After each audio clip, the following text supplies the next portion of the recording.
Hello humans, welcome back to the channel. My name is Asmita Dangi and I am a NEET aspirant. This is a very impromptu vlog क्योंकि इस दिन actually हुआ क्या था, पिछले दिन मेरा सर बहुत ज़्यादा दर्द कर रहा था तो मैं 8 साढ़े 8 बजे समथिंग सो गई थी रात को। तो फिर मेरी नींद समथिंग 12:30 बजे खुली तो I thought why not utilize this time. तो मैंने सबसे पहले उठने के बाद सबसे पहले अपने लिए कॉफ़ी बनाई और फिर मेरा UIATS का फॉर्म भरा क्योंकि वो पेंडिंग था, क्योंकि नेक्स्ट संडे एग्ज़ाम था तो वो भरना इम्पोर्टेंट था। फिर अभी अनअकैडमी पे 60 क्वेश्चंस के प्रैक्टिस टेस्ट चल रहे हैं हमारे डेली 2:30 बजे से 3 बजे तक, चारों सब्जेक्ट के 15-15 क्वेश्चंस होते हैं। उसका प्रैक्टिस टेस्ट होता है तो मेरे 2 प्रैक्टिस टेस्ट के एनालिसिस बाकी थे। तो वो कंप्लीट किया मैंने सबसे पहले, दोनों का एनालिसिस किया, जितने भी क्वेश्चंस गलत हुए थे वापस उन्हें अपने मिस्टेक नोटबुक में नोट किया, मार्क किया अच्छे से, अपनी गलती रिकॉर्ड की। उसके बाद मेरा 2016-17 का प्रणव सर ने जो PYQ करवा रहे हैं वो अभी, उसमें 2016-17 का पेपर का एनालिसिस पेंडिंग था। तो मैंने वो वाले पेपर का एनालिसिस किया, अपनी सारी मिस्टेक्स वापस नोट की, प्रणव सर की क्लास वापस चला के जो भी क्वेश्चंस गलत हुए थे वो सब लिखे वापस अपनी डायरी में। ये सब करने में मुझे लगभग 2 घंटे लग गए थे। एनालिसिस टेक्स टाइम, बहुत टाइम खाता है एनालिसिस, पर वो बहुत इंपॉर्टेंट है। इस टाइम पे एनालिसिस करना, अपनी मिस्टेक्स नोट करना, अपनी मिस्टेक से सीखना, ये बहुत इंपॉर्टेंट है। ये ऐसा टाइम है कि अभी अभी कुछ भी एक चीज़ लेके बैठती हूँ ना तो 10 चीज़ें दिमाग में आती है। अगर बायो लेके बैठी हूँ तो फिजिक्स याद आता है कि ओ फिजिक्स का वो चैप्टर भी कंप्लीट करना है, ये भी कंप्लीट करना है, ये भी कंप्लीट करना है, मुझे क्वेश्चन पेपर लगाना है, मॉक टेस्ट देना है, मॉक टेस्ट का एनालिसिस करना है, या वो वाले टेस्ट सीरीज भी ज्वाइन कर लेती हूँ, या वो वाली बुक भी तो मैंने खरीदी थी वो भी कंप्लीट कर लेती हूँ। इस टाइम पे मिक्स्ड फीलिंग्स होना, एनजाइटी होना, बहुत ज़्यादा स्ट्रेस होना बहुत नॉर्मल है, होता है। बट द थिंग इज़ अभी कंसिस्टेंट रहना है, क्योंकि अगर हर दिन कुछ ना कुछ करते जाते हैं ना तो धीरे धीरे जाके बर्डन कम हो जाता है। और यही तो चाहिए हमें, कि हमारा काफ़ी सारा पोर्शन कंप्लीट हो जाए जितना जल्दी हो सके।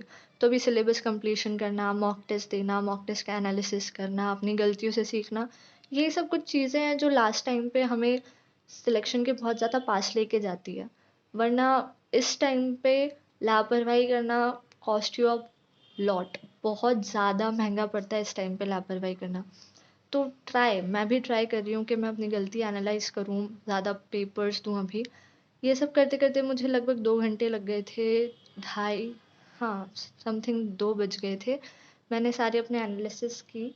फिर मैंने नेक्स्ट डे जो अनअकैडमी पे टेस्ट होने वाला था उसके सिलेबस के अकॉर्डिंग सबसे पहले जूलॉजी स्टार्ट किया। जूलॉजी में एनिमल टिश्यूज़ आने वाला था, तो मैंने NCERT से ही एनिमल टिश्यू रिवाइज़ किया। मैं सोच रही थी शॉर्ट नोट से रिवाइज़ कर लूँ, पर आई थॉट एक फाइनल टाइम NCERT से इसे पढ़ लिया जाए ताकि मैं डायग्राम्स भी अच्छे से रिव्यू कर सकूँ, क्योंकि शॉर्ट नोट्स में ऐसा होता है आप ज़्यादातर एग्जांपल्स लिख लेते हो, पर डायग्राम्स के लिए you have to go back to the NCERT, और ज़्यादातर लाइंस के लिए भी you have to go back to the NCERT। तो मैंने सोचा इसको एक बार NCERT से ही रिवाइज़ कर लेते हैं।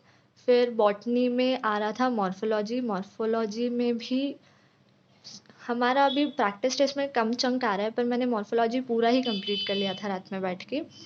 तो मैंने पूरा मॉर्फोलॉजी NCERT से पढ़ा। NCERT के साथ साथ जो NCERT के मॉर्फोलॉजी चैप्टर के ऊपर बारकोड दिया गया है उसमें जितना भी स्कैन्ड PDF था मैंने वो भी प्रिंट आउट निकलवा के रखा है मॉर्फो का, तो वो भी कंप्लीट किया क्योंकि वो भी सिलेबस में है। काफ़ी सारे लोगों को नहीं पता बट वो भी इम्पॉर्टेंट है। तो मैंने मॉर्फोलॉजी का सारा NCERT से रिवाइज़ किया, उसके एग्जाम्पल्स पढ़े, अच्छे से सारे डायग्राम्स भी देखे, क्योंकि इस टाइम पे मैं कोशिश कर रही हूँ कि मैं डायग्राम्स और समरी भी कंप्लीट करती जाऊँ। फिर केमिस्ट्री के लिए आ रहा था स्टेट्स ऑफ मैटर।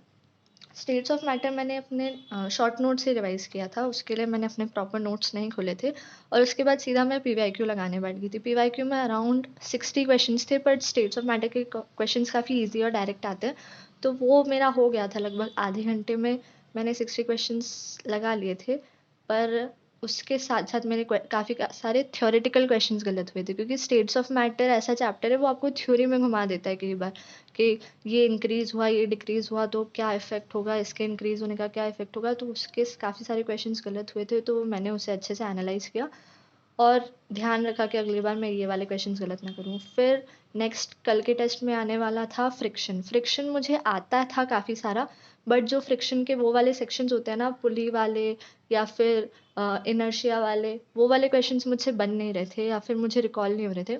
तो मैंने कोशिश की कि मैं फ्रिक्शन के वो वाले क्वेश्चंस के लिए तमन्ना मैम की एक क्लास देख लूँ।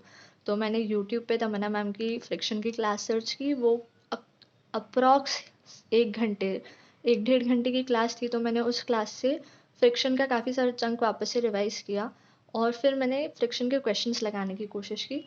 फ्रिक्शन के मैंने पीवाईक्यूज़ नहीं लगाए, मैंने एलन के मॉड्यूल्स लगाए क्योंकि मैं पीवाईक्यूज़ फ्रिक्शन के लगा चुकी थी। तो मैंने फ्रिक्शन का एलन के मॉड्यूल से क्वेश्चंस लगाए। ये सब करते-करते मुझे सुबह के 6 बज चुके थे। पूरा रात ये सब करने के बाद इट वाज़ वेरी हेक्टिक। सुबह और मेरी इच्छा नहीं हो रही थी कि मैं अपना दिन कंटिन्यू करूँ। But still it's all about pushing your limits ना।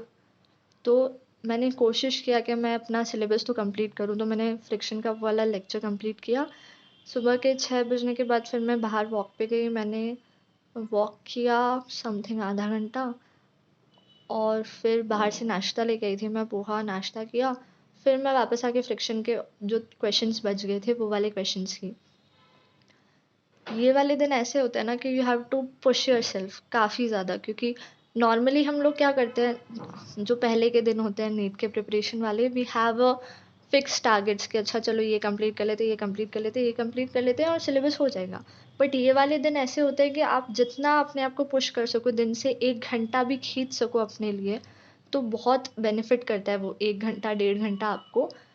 और वो दिखता है बाकी आपके नेक्स्ट डे में। फिर मैं नाश्ता करने के बाद एनटीए का मुझे फॉर्म भरना था, नीट का एप्लीकेशन फॉर्म। तो मैंने उसके लिए एनटीए ने जो बुकलेट निकाली है उसके कुछ पॉइंट्स पढ़े ताकि मुझे पता चल जाए कि इस बार क्या अलग है।